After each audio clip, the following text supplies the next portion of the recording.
The transmission began with static. Then a human voice broke through the silence of deep space. "This is Commander Elias Ward, reporting from inside the event horizon. Across the galaxy, scientists froze. No signal had ever escaped a black hole.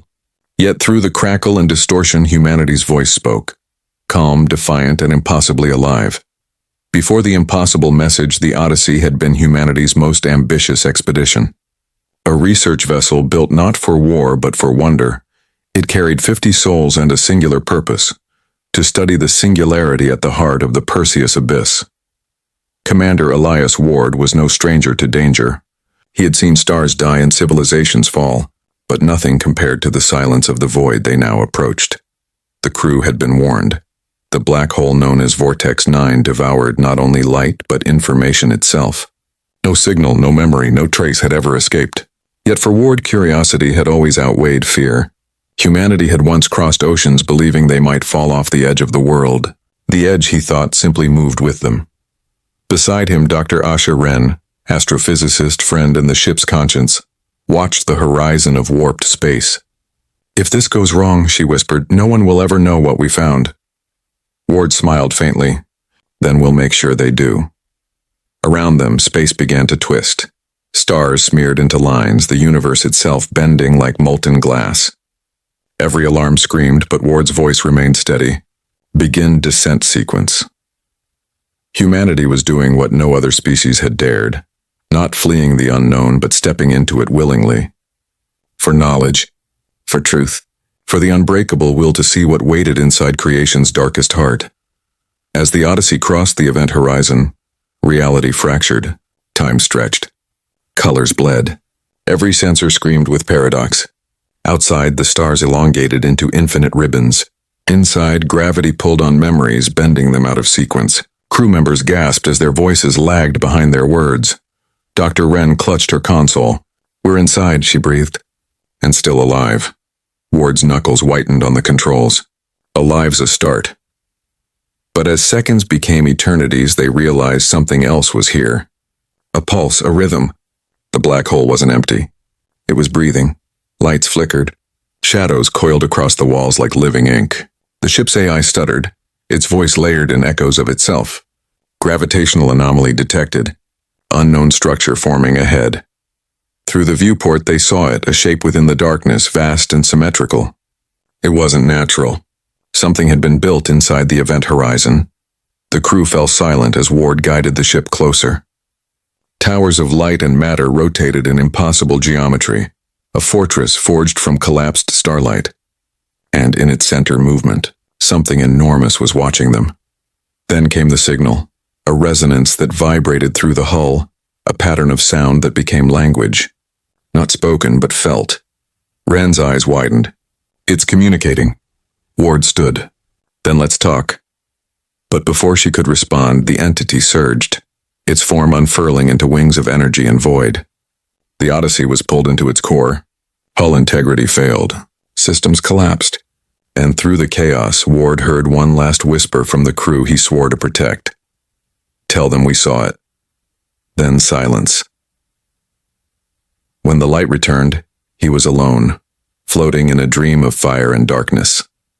His ship shattered, his crew gone, and yet his heart still beating. The black hole had not consumed him. It had chosen him. Ward awoke, suspended in a sphere of warped reality. Around him, fragments of the Odyssey drifted like dust motes in twilight. The being stood before him, a figure of pure gravity cloaked in the radiance of annihilated stars. Its voice was both thunder and whisper. "No life survives the singularity."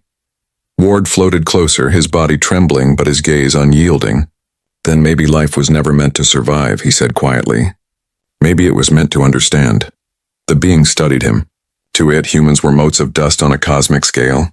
Yet this one did not beg. It did not despair. It stood. Ward's body began to unravel, atoms stretching under the immense gravity. Pain lanced through him, but he refused to look away. "You've seen civilizations die. You've watched stars burn out. But we, humans, we look at the abyss and step forward. That's who we are." The being's form flickered. In the face of nothing, why?" Ward's voice broke, but his will did not.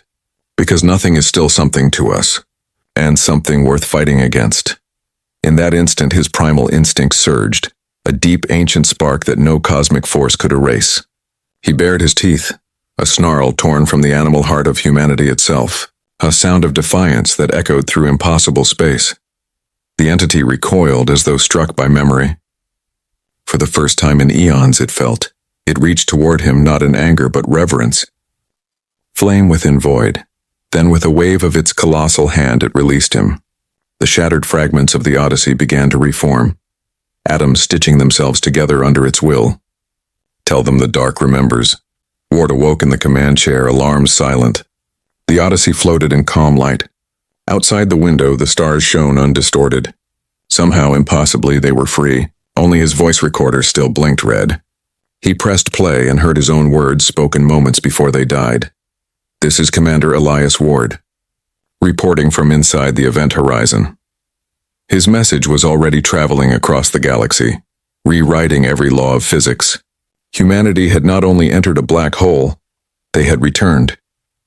Scientists would argue for centuries, but none could explain how the data escaped.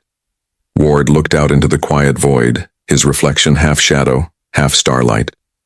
"You're not empty after all," he whispered. "You're alive." And in that silence, deep within the singularity, something vast and watching stirred, remembering the human who dared to speak back to the dark. Years later, alien scholars across the Orion Arm would study the anomaly. They found traces of human transmission encoded in the radiation of dying stars. Some dismissed it as noise. Others called it prophecy.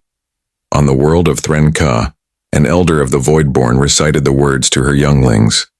"This is Commander Elias Ward, reporting from inside the event horizon." And they shivered, for even their gods feared the singularities. Among humans, Ward's name became legend. His voice, the only one ever to return from beyond, became a symbol, a defiance etched into the universe itself. He had proven that courage was not the absence of fear, but the decision to face it anyway. For in the blackest place imaginable, humanity had been seen and remembered. Final line. Even the void listens when a human refuses to fall silent.